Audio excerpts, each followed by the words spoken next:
बहुत बहुत स्वागत है आपका। और रूहानियत को बहुत ही ज़्यादा अच्छा रिस्पांस मिला है। आपने कहा कि टॉप 5 में भी है, लेकिन लोग बहुत पसंद कर रहे हैं। थोड़ा सा बताइए रूहानियत के बारे में, किस तरह की सीरीज़ है और आपके किरदार के बारे में। यस, रूहानियत एज एन एक्टर मेरा पहला शो है जो MX प्लेयर पे है और इस वक्त टॉप 5 शोज़ में वो ट्रेंड कर रहा है।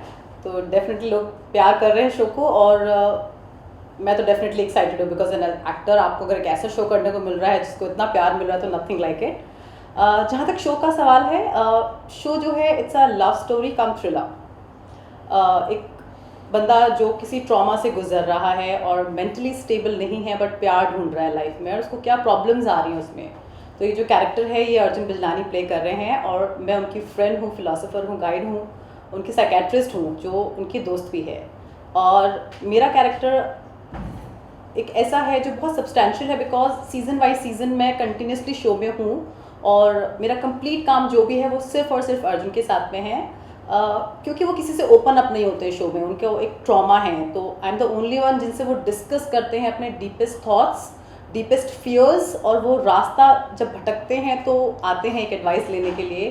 तो वो इंसान जो उनकी लाइफ में उनको एक एडवाइस दे रहा है, जो गाइडेंस दे रहा है, वो मैं ही हूँ। And I feel blessed and very fortunate कि मुझे अर्जुन के साथ काम करने का मौका मिला है, क्योंकि वो एक्सट्रीमली हार्ड वर्किंग है, सपोर्टिव है, और जो मैं कर रही हूँ उनको गाइड करने वाला काम शो में एक्चुअली रियल में वो कर रहे हैं। उन्होंने मुझे स्टेप बाय स्टेप गाइड करा है on my journey of being an actor. So I am extremely thankful and glad and very fortunate I feel कि एक ऐसा शो मुझे करने को मिला है with such fabulous actor. Right. और आज तक में आपने 10 साल काम किया है, अब जो है एज एन एक्टर आप सबके सामने आ रही है। आज तक में काम करने के बाद भी आपने 7 साल का समय लिया, 7-8 साल का, तो उस गैप के बारे में बताइए कि आज तक के बाद आपने इतना बड़ा गैप और अब एक्टिंग की तरफ, तो ये करियर के बारे में अगर थोड़ा सा हमारी ऑडियंस को बताया। यस, आई थिंक मेरी ज़िंदगी की 1/3 लाइफ मैंने आज तक के साथ निकाल ली है जो एक बहुत बड़ा टाइम होता है। लेकिन eight the same time I think बहुत फॉर्चुनेट रही हूँ क्योंकि बहुत अच्छा टाइम मैंने स्पेंड किया है कितने अच्छे न्यूज़ चैनल में। मैं एक एंटरटेनमेंट जर्नलिस्ट थी, न्यूज़ एंकर थी उनके साथ में, और मेरा अपना शो था वहाँ पर सास बहू बेटी है, जिसके साथ मेरा 7 साल का एसोसिएशन था। It was like a baby to me. उस शो को मैंने लॉन्च किया है, वो मेरे साथ बड़ा हुआ है, मैं उस शो के साथ बड़ी हुई हूँ। छोड़ना मेरा एक कॉन्शियस डिसीजन था बिकॉज लाइफ में कुछ और भी चीज़ें थी जो मुझे करनी थी, तो उस वक्त ब्रेक लेना पड़ा। But I was not happy about that break because I think I love camera, as simple as that मैं बोल दूँ। लेकिन कुछ और उस वक्त कॉम्प्लिकेशंस थे जिसकी वजह से मुझे छोड़ना पड़ा और ब्रेक बहुत लंबा हुआ। लेकिन आई थिंक ये ब्रेक मेरे लिए बहुत पॉजिटिव रहा क्योंकि इस ब्रेक में मैं सोच पाई कि मुझे करना क्या है। जब मैंने वापस आने की सोची तो मैंने सोचा कि वापस न्यूज़ चैनल में जाऊँ, आज तक अप्रोच करूँ या कुछ और करूँ। तो at the same time I realised कि OTT प्लेटफॉर्म बहुत बड़ा हो गया है, so there is a scope जहाँ आप कुछ कर सकते हैं। आपको एक मौका तो एटलीस्ट मिल ही सकता है, और अगर आप में वो कैलिबर है और आप करना चाहते हैं तो वाई नॉट। जो ब्रेक मैंने लिया ना, आई थिंक ये ब्रेक मेरे लिए बहुत पॉजिटिव साबित हुआ है क्योंकि मैं एक शांत दिमाग के साथ सोच पाई हूँ कि मुझे एक्चुअली करना क्या है। आई वॉज वेरी श्योर कि मुझे वापसी करनी है, मुझे अभी और नहीं बैठना है, जो मेरी ड्यूटीज से वो फुलफिल हो चुकी हैं, अब मुझे वापस आना है। लेकिन मैं न्यूज़ चैनल के थ्रू ही वापस आऊँ ऑन कैमरा या कुछ और करूँ।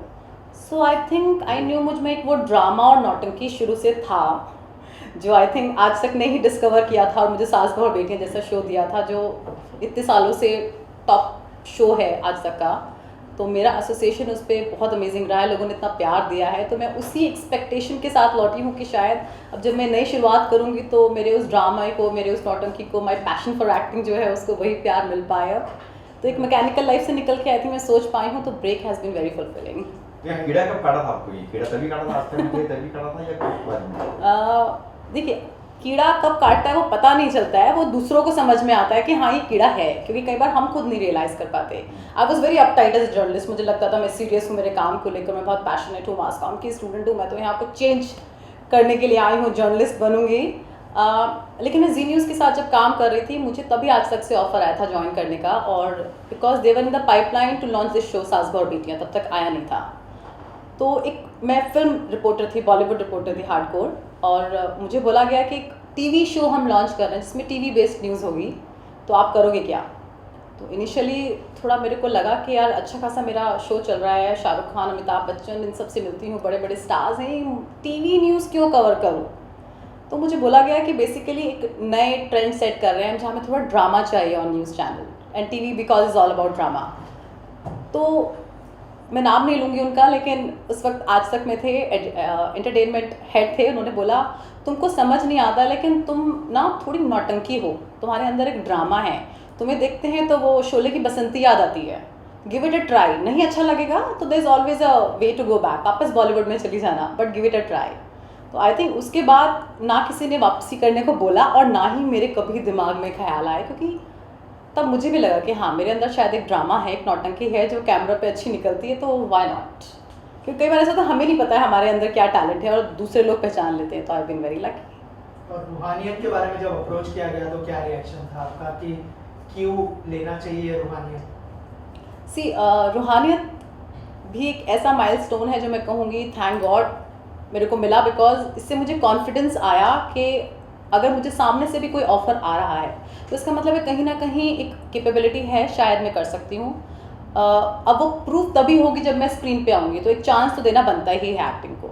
तो मैंने रूहानियत लिया, एक बड़े it's a big show because Endemol का शो है which is a very known production house, और फिर मुझे बस इतना ही बोला गया कि देखो आपका जो भी काम है ना वो सिर्फ अर्जुन बिजलानी के साथ में है, एंड सीज़न बाई सीज़न आप हर सीज़न में हैं, अभी सेकंड सीज़न है, अभी थर्ड सीज़न भी आएगा शो का, तो कंटिन्यूसली आप इस शो में हैं। तो मेरे लिए आई थिंक इतना ही बहुत था to give it a try कि एक अच्छे एक्टर के साथ काम करने का मौका मिल रहा है और एक वर्दी सब्सटैंशियल रोल है, तो इससे अच्छी शुरुआत फिर क्या हो सकती है। मेरे पास कोई कारण नहीं था फिर ना करने का, बिकॉज मुझे तो इन एनी केस एक्टिंग में आना ही था, तो nothing better than Ruhaniyat, and I am very glad I choose it. Production में पहली फिल्म आने वाली है, क्या कहना चाहेंगे, थोड़ा सा अगर फिल्म के बारे में बताएं, और जो प्रोडक्शन हाउस है उसको हैंडल करना कैसा रहा, कितना चैलेंजिंग रहा आपके लिए? Oh yes, as a producer also, it's a new feather in my cap.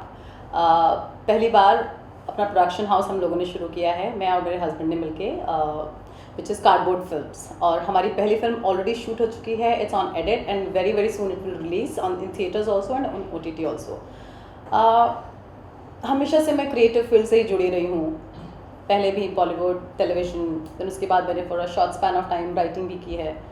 Production is also a very creative work, जहाँ आपको एक कुछ क्रिएट करना है और उस क्रिएट के लिए like it's like a recipe, आपको एक इंग्रेडिएंट्स चाहिए और वो राइट इंग्रेडिएंट्स जब तक आप नहीं उठाएंगे वो फ्लेवर नहीं आएगा। सो प्रोडक्शन का काम वही था मेरे लिए कि एक राइट इंग्रेडिएंट्स, राइट एक्टर्स, एक अच्छी टीम, एक अच्छा प्लेटफॉर्म हम क्रिएट करें ताकि एक अच्छा प्रोडक्ट बने। मेरे हस्बैंड ही फिल्म के डायरेक्टर भी हैं और उनका जॉनर है कॉमेडी, बहुत पकड़ है उनकी, बहुत स्ट्रॉन्ग होल्ड है इनफैक्ट कॉमेडी पे, तो इस फिल्म के थ्रू आप वो देख पाएंगे। मैं उनको अक्सर कहती हूँ कि मैं जब आपकी फिल्में देखती हूँ तो मुझे ऋषिकेश मुखर्जी वाला एक एरा याद आता है, क्योंकि उनकी फिल्मों में भी वो एक सिंप्लिसिटी थी, कॉमेडी ऑफ एरर्स, जहाँ कोई मोटिव नहीं है लेकिन एक क्लीन कॉमेडी जिसको आप लोगों के साथ बैठ के देखें और इन्जॉय करो। सो आई थिंक ये पूरा जो क्रिएट करना था ना, ये चैलेंजिंग था, क्योंकि आज की डेट में ऐसे एक्टर्स जो अच्छी कॉमेडी करें, हमारे बजट में करें, जो OTT और थिएटर दोनों प्लेटफॉर्म्स को सूट करें, बहुत मुश्किल होता है कॉम्बिनेशन क्रिएट करना। और ये मैंने प्रोडक्शन में आने के बाद ही सीखा है कि कोई प्रोजेक्ट अच्छा बुरा नहीं होता है, वो अच्छा है बुरा बनाया जाता है। So that is been my journey. And lastly कोई अपकमिंग प्रोजेक्ट्स के बारे में बताना चाहे as an actor? Yes, as an actor अब मैं आ चुकी हूँ एंड वापस मुड़ने का मेरा कोई इरादा नहीं है। I am here to stay for sure, जिसके लिए डेफिनेटली थोड़ी और मेहनत लगेगी, and I am already in talks, बहुत लोगों से मैं मिल रही हूँ, I am meeting a lot of casting directors, कुछ ऑफर्स भी हैं सामने से जिनको आई थिंक मुझे बहुत संभल के भी चूज़ करना पड़ेगा, क्योंकि OTT एक बहुत बहुत बड़ा एक समंदर है जिसमें अपनी जगह चुन पाना और मुझे कौन सी मछली बन के रहना है वो डिसाइड करना पड़ेगा। सो आई थिंक थोड़ा टीडियस है, थोड़ा टाइम टेकिंग है, but very soon I will announce कि अब मैं नेक्स्ट क्या कर रही हूँ as an actor. Thank you so much and all the best. Thank you.